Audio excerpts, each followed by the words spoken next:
I absolutely love this. That car is gorgeous.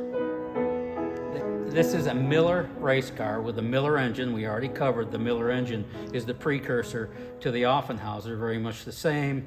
And I'm assuming they're both double overhead cam engines, Yes. 4 valves per cylinder, Yes. as the Offenhauser was, so was Correct. the Miller. Mm-hmm. Same cast essentially, but this car ran at the Indianapolis Motor Speedway in the 1930s, a Miller car, a Miller engine. Miller dominated the Brickyard, the Indy 500, through the 1920s.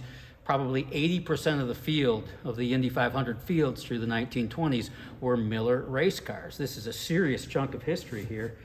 And I can't, this whole thing, you're driving, no power steering, 500 miles at the Brickyard in this thing.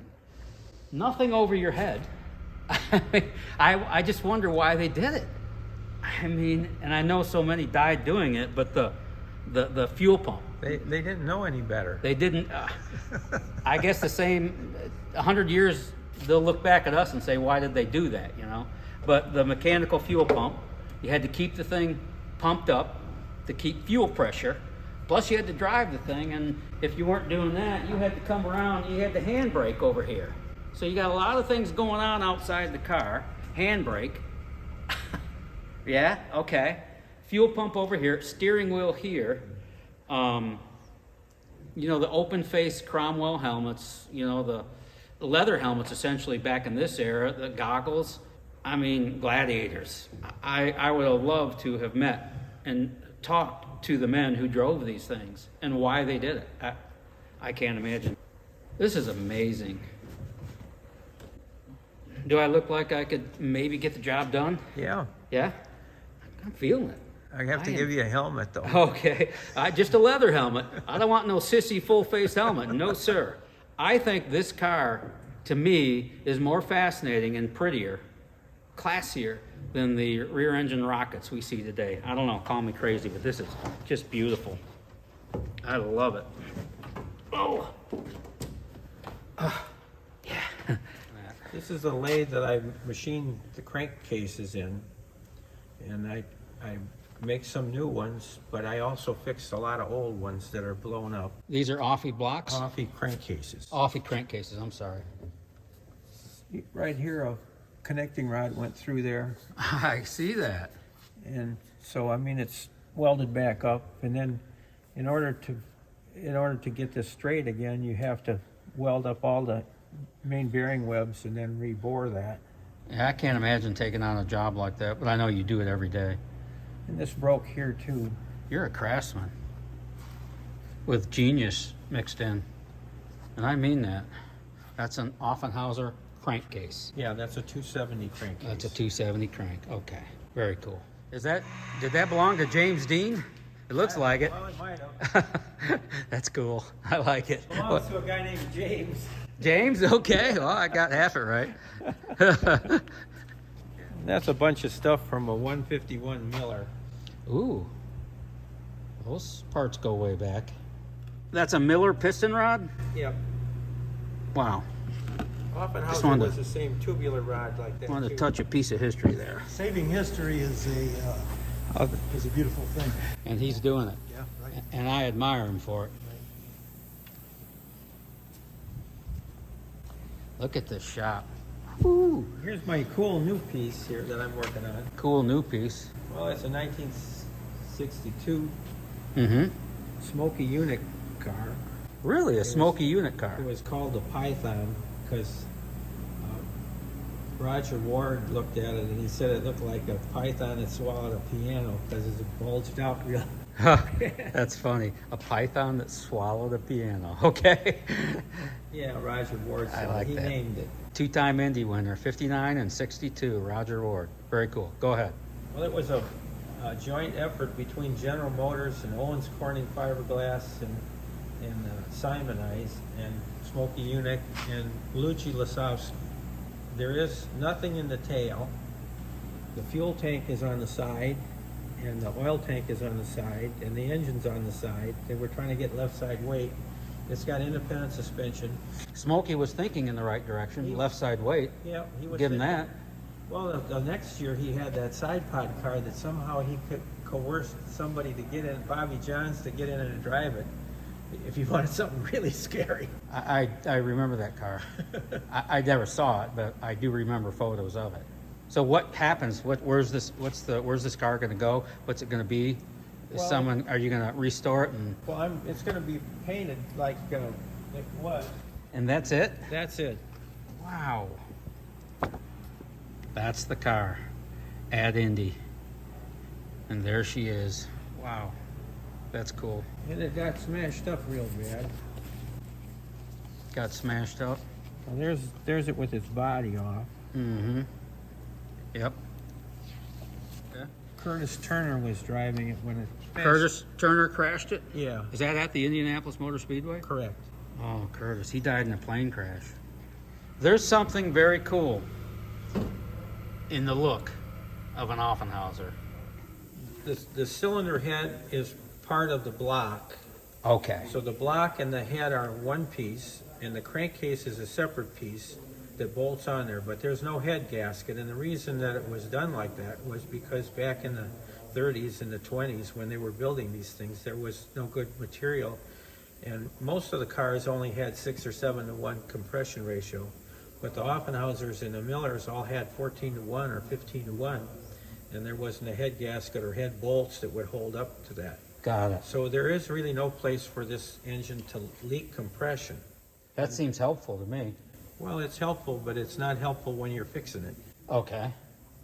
And why is that? Well, because you have to reach into the bore to put the valves in and to do a valve job, or if a connecting rod breaks, a lot of times that piston will come up and hit the top of the combustion chamber and crack that. And so you have to, a passenger car, you can buy a head, Sure. or you can buy a block, Right. but you pretty much you wipe this whole thing out when that happened. So the heads are part of the block Yes. with a crankcase below it. Yes. Well, there's got to be a gasket there then, right? There's no gaskets on anything. There's no gasket between the crankcase and the block that includes the No. heads? No. Okay. Well, the only thing you're sealing is some oil. Okay. There's no pressure there, so it's not like something's going to blow out. I mean, you put some silicone on the surface now, but a long time ago they just used Permatex Aviation. This is the crankcase that block is going to go on. This block here that includes the heads is going to go on this crankcase. Mm-hmm. Do you have help on all this stuff? You don't do this by yourself, do you? Pretty much. Pretty much by yourself. Yeah. But you're also running a business on the side. It's not on the side, it's a very full-time business, but I guess I still don't understand how you keep up with all that, but that's for another day. I told you before, there's a lot of hours in a week. A lot of hours in a week. Okay, if you say so. I can tell you exactly how many hours there are in a week, mister. You don't have to sleep all that much. No. That's what Ken Schrader always said. I mean, why would you waste your life sleeping?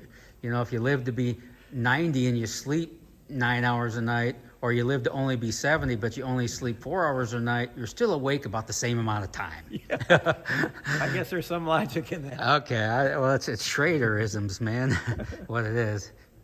One of the reasons I couldn't wait for you to fire up that Miller engine, which sounds exactly like an Offenhauser, they're virtually the same thing, just so I could hear it, And that's really interesting to me because the sound of an internal combustion engine might be something of the past, I guess, as we lean in toward the electrical car revolution or wherever we're going with this. I have no idea. I got a good friend at home who's an engineer and says this electrical car thing is going to come and go so fast because hydrogen cars are the future, not electrical, but I don't know. Do you have a thought on that, going toward electric? And I'm not a big one on electric cars. well, I don't guess you are, Mr. Offenhauser. But, I mean, in the future, the sound of an Offenhauser could be a very rare thing. Well, it might be if you can find some fuel to put in it. Yeah, that too. Of course, most of the cars ran on methanol, so maybe you'll still be able to buy that. I don't know. Or you could put some vodka in there. No, it better not be Russian vodka. So that's the car your dad attempted to make the field in at the Indy 500. Yeah. And what about Lakewood in this car? Well, he finished second at Lakewood in that car. That would have been an IndyCar race. Yeah. Yeah. The Lakewood Mile Dirt in Atlanta? Right. And is that the race those two guys got killed in? Yes. And he finished second that day? Yes. Wow. Ted Horn won. Ted Horn won it. Wow.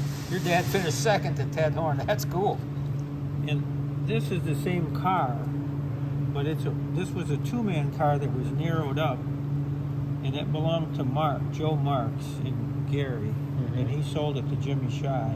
Okay, and then your dad drove it Yeah, as a single-seater. as a single-seat car. Yeah. Ooh, is that you? That's me. That's you with your mom and your dad. That's cool. Any idea where that shot was taken? No, it could have been Indy. I've been there all my life. You don't look all that happy there. Well,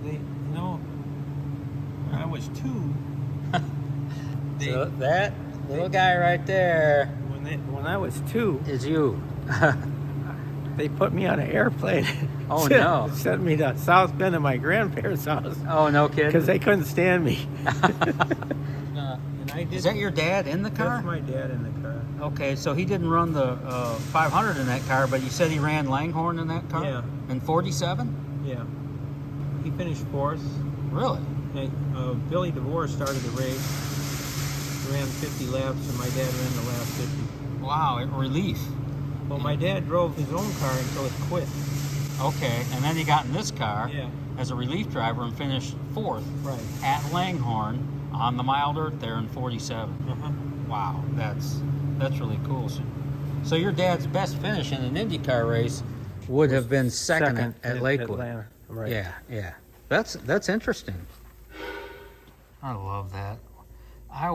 What I wouldn't give to have been there that day to see those cars run. I see the no visor starting to come in, the lower, sleeker, roadster-like looking racers paired up against the old uprights. I mean, you talk about character. I'd give anything to have seen that. Is this your office? Well, it's kind of a mess. That's all right. Jungle Park. Steve Truchan, your dad, at Jungle Park, won a AAA race, which was the sanctioning body of the Indianapolis 500 and the IndyCar League back in that day. That's a great shot. I mean, these old black and white photos they speak to me. They don't even have to move. I love it. That was your dad's? Yeah. I mean, what is it? Did It's it a have Cromwell. That is a Cromwell. Mm-hmm. And your dad wore that. Hold that up for me. I want to see that. It says Cromwell inside. So that your dad would have wore that in the 1930s and 40s. Yeah. Wow. Turn it over so I can see. That is cool. That's your dad's helmet. My God. That is... Man, I love that. So we're going upstairs. How did I know that? Ooh. Baldwin. My God. That's a beautiful grand piano. Yeah, I got 4 at home. You are a fascinating story, mister. Did you learn much of the knowledge you have in your head today? Did that come from your dad? Well, a lot of it, yeah. But a lot of it's just hands-on, too. Well, I mean, I'm an engineer. I went to school. I was a professor at Purdue for 20 years. I didn't know that. You got to be kidding me. Professor Truchan, you taught engineering at Purdue? Yeah. My God. Did you like teaching? Yes. You did. Why? It's time-consuming. It's Well, I was involved in this business too, and Sure. and I kept that up for 20 years, and then when I stopped doing that, the city of Hobart asked me to be the city engineer, and so I was that for 17 years while I was my doing God. this too. Wow. You're amazing. Your story is amazing. I'm surprised it hasn't been told yet, for crying out loud. Did you graduate from Purdue? Yeah. You did. Well, I kind of a combination between mechanical and civil. Wow. And I'm a registered engineer in Indiana and Florida. You have an amazing mind. You really do. I mean, this is, I gotta tell you, I said it before, I'm gonna say it one more time, this is one of the best stories I've ever covered. I'm loving every moment of it. It's just aluminum. There's no. What do you mean there's no structure? There's no frame. There's no frame? No, I mean there's a little cowl frame, but there's no frame in the tail. Really? That's just all aluminum? It's just all aluminum. Oh my, so that would crush pretty easy. Yep. Yeah. This is the car your dad drove. Well, there's some frame to it, obviously, when you get up in here, right? Well, just down here, but it doesn't protect your head. No, no. There was nothing to protect you. The leather Cromwell helmet didn't do much either. I can't imagine. They didn't wear safety belts. And much of that, as you said, was because they thought they would have a better chance at survival if they were tossed from the car at 100 mile an hour rather than tumble and be crushed with it. Something like that? I think Wilbur Shaw was the first guy that wore a helmet of any kind. Really? If I remember right. Wilbur Shaw, 3-time winner of the Indy 500. And That's interesting. I guess you couldn't call him a sissy. No. Put a helmet on. No, I wouldn't be that guy. That wouldn't be me. Okay. Thank you so much for your time today. You're welcome. I sure appreciate it. This has been a fascinating day for me. Hope you got a charge out of it I too. did. But not as much as me, I'll guarantee was you that. fun. Yeah, I'm glad it was fun for you. I really appreciate it. This has been so cool. I'm so grateful.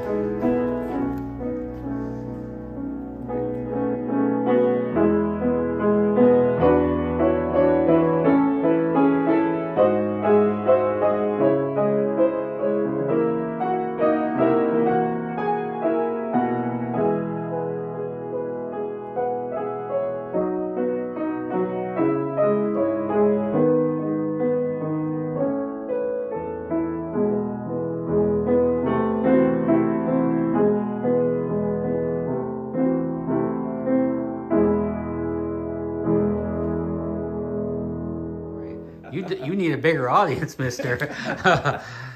That was really neat.